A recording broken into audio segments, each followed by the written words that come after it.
Are you standing at the crossroads of home ownership, torn between selling your home or venturing into the realm of becoming a landlord? The choice ahead might be more pivotal than you think. Join me on this journey as we unravel the intricacies of this decision. The notion of turning your current home into a short-term or long-term rental property might have crossed your mind. It's a tantalizing idea, right? The allure of extra income streaming in from tenants seeking a vacation home or a long-term stability situation. But either option comes with its challenges and consideration you might not immediately know. A recent article from Bankrate explains managing a rental property can be time-consuming and challenging. Are you handy and able to make some repairs yourself? If not, do you have a network of affordable contractors you can reach out to? Consider whether you want to take on the added responsibility of being a landlord, which means screening tenants and fielding issues, or paying a third party to take care of things instead. Here are some of the challenges you could face if you rent out your house instead of selling it.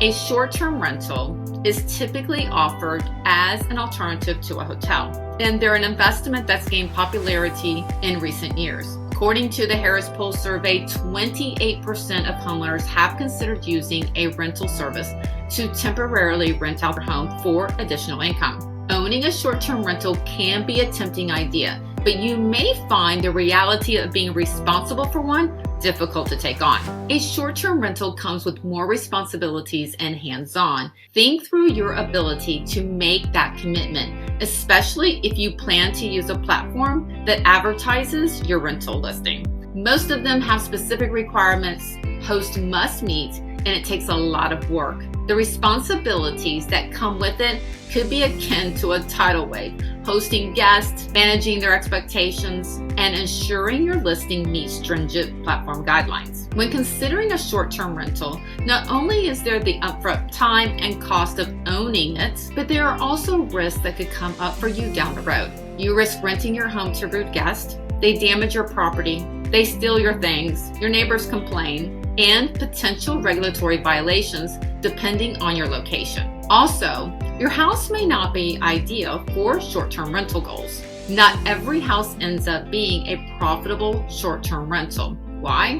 Because one of the biggest factors is where your home is located. The less likely your neighborhood is to be a travel destination, the fewer requests you should expect from potential renters, and that impacts your bottom line. An article from the National Association of Realtors advises, when it comes to the viability of profitable short-term rentals, consider factors like location, amenities, and whether the property is appealing.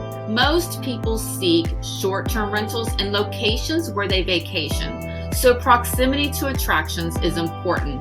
Likewise, the property should cater to a variety of travelers. So let's talk about long-term rentals. A long-term rental has lots of advantages. Long-term rentals typically have leases that are for 1 year or longer, and the benefits of offering a long-term lease include stability, simple management, the ability to charge tenants for utilities, and low risk of vacancy. When it comes to tenants, there are two kinds. One is the great tenant who takes care of the home and pays their rent on time, and the other doesn't do either. I have several rental properties and I have encountered both of these scenarios. I've had a couple of tenants in the past who have destroyed my homes. They have taken light fixtures, appliances, and have left holes in the wall. And typically their security deposit doesn't cover the cost of these repairs. By the time I've been able to get the courts to issue an eviction, I'm down 2 months in rent and I'm out repair money. But I have also been rewarded with excellent tenants who pay their rent on time and take care of the home like it was theirs. Unfortunately, there is no guarantee which tenant you will get. So at the end of the lease, hopefully your good tenant decides to stay and renew their lease. If not, you're left with prepping the home for a new tenant. This could include painting, cleaning, repairing items in the home, marketing for a new tenant, and then screening your potential tenant. All of this takes time.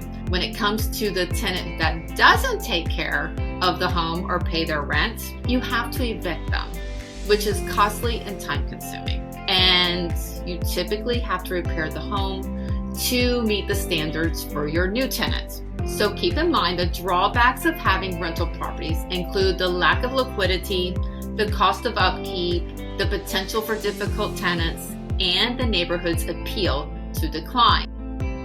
But owning investment property can help you build wealth and save for retirement. No matter which way you decide to go, it's smart to do your homework and learn how much rentals in your area go for, how much business they get throughout the year, and how this compares to your goals.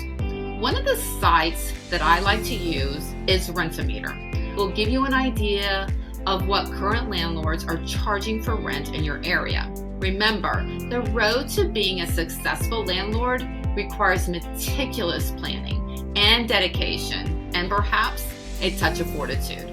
If you aren't ready for the work it takes, it could be wiser to sell instead. In the end, this decision isn't one to be taken lightly. To navigate this crossroads wisely, let's talk about it. Reach out today and let's explore your options together. I'm Tracy Pines of Real Estate Solution, and as always, bring in buyers and sellers together.